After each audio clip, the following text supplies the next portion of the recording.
Okay, so we're going to go over today how to use the new features with edispatch, as edispatch is now interfaced with the 911 CAD system. So your edispatch app now has the ability to interface with the 911 CAD system and provide you with call information at the time of dispatch. On medical calls, you should see the pre-arrival questions that offer information like age, sex, nature of call, are they conscious, are they breathing. It also has the ability to interface with your Google Maps and plot the location on your Google Map on your mobile device, at which time you can then use the GPS navigation feature of your Google Map to navigate to the call. Now keep in mind this feature is not always correct, as Google is not always correct. Also, sometimes the city that comes from the CAD system is not always the city it needs to be for Google to plot the location and the course correctly. The map part of edispatch is just to be used as another source of information, not your frontline source. Dispatch should always be your frontline source for location information. So what's it look like in the app? So this is your dashboard screen. You'll now see on your dashboard screen entries for the CAD. This will alert and alarm just like the normal edispatch has in the past. But the way this alarm works is this alarm is not generated off the actual radio information. The alarm for the CAD is generated as soon as 911 drags and drops a unit on the call.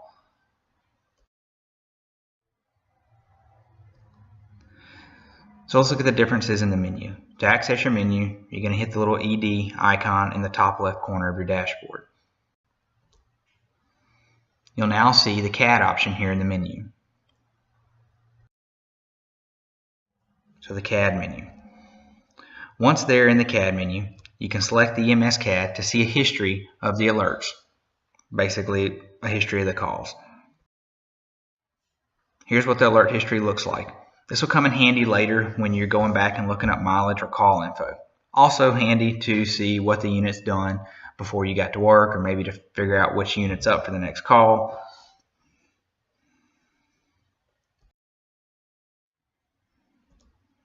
Okay, so let's look at some of the changes in the settings menu.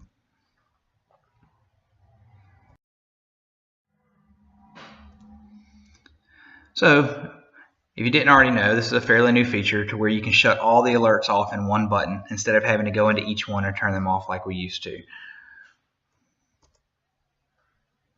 So now let's look at the settings of the actual CAD functions of the app. So again, settings window here, pretty much the same like it used to be. You're just going to select the CAD one to adjust those settings. Now I will say, personally, I turned off the alerts for the regular DeSoto EMS and the DeSoto Fire Alert because you get the alert when the radio cues off of those, and then you get another alert as soon as they drop a unit onto the call. So it just generates a lot of noise coming off your mobile device. So I shut the ones off just to get the ones from the CAD, but you do whatever works for you.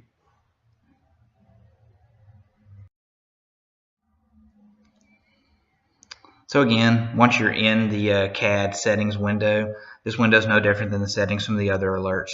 You just want to be sure that the app section here is enabled. I wouldn't worry about enabling the text feature.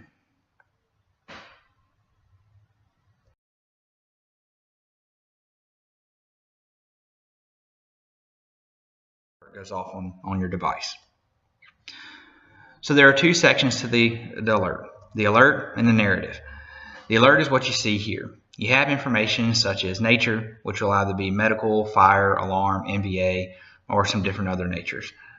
You have your location, the incident number. Now keep in mind, this is not the EMS incident number, this is the 911 incident number. But this will come in handy later again when you're looking up mileage, and we'll go over that later. So if you select narrative, this is what the narrative looks like. Here you can find important information about the call. Most importantly is the pre-arrival questions. But there's other info like crew, other responding agencies, the EMS incident number, and the 911 incident number. So let's look at these other buttons and their features.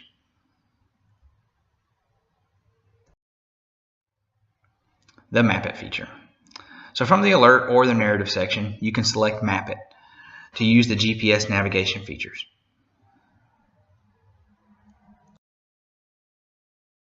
Once you select Map It, this will come up for you to select the suggested address from the CAD, or you can enter the address manually. Now, there are times the city that the CAD chooses to associate with an address will cause it to not plot correctly. If when you look at this, you know the city's not correct, you can change the city information once the Google app opens on your phone. So after you select the address, typically this window will start zoomed out and then it will zoom into the pinpoint as you see here. If it doesn't zoom in, that doesn't necessarily mean it's not working. Just go ahead and select Get Directions and then it should work unless, like I said earlier, the city is wrong.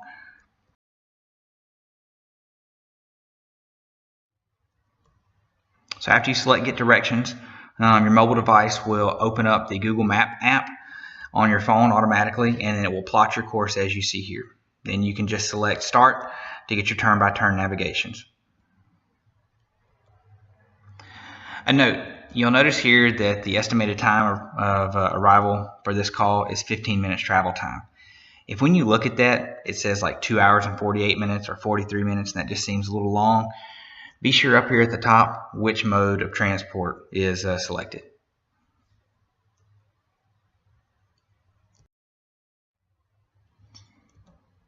Alright, so let's look at the other features that were there at the bottom. So at the bottom of the alert and narrative section, you'll also notice the streaming button, which will turn your device into a one-way radio, basically, and allow you to hear all the traffic on the radio. This isn't any different than what it has been doing in the past. The View Original option is where you can see the original email that was sent to edispatch from the CAD system. That's how edispatch gets this information and actually generates the alert.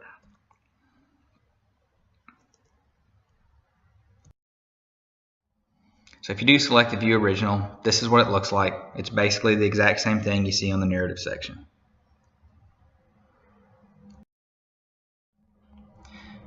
Okay, so let's talk about using edispatch to find the mileage.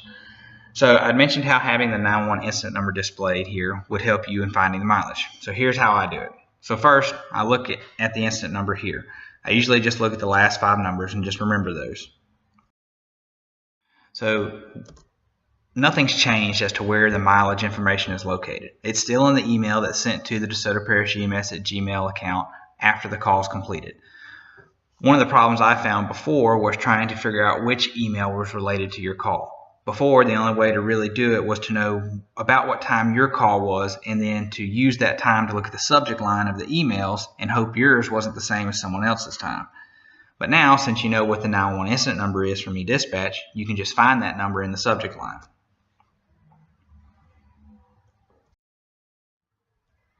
Then you just open the email and you can scroll down through the timestamps and find your mileage.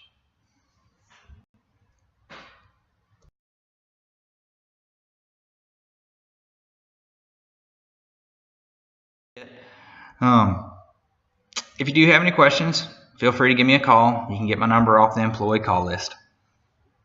Thanks for your time.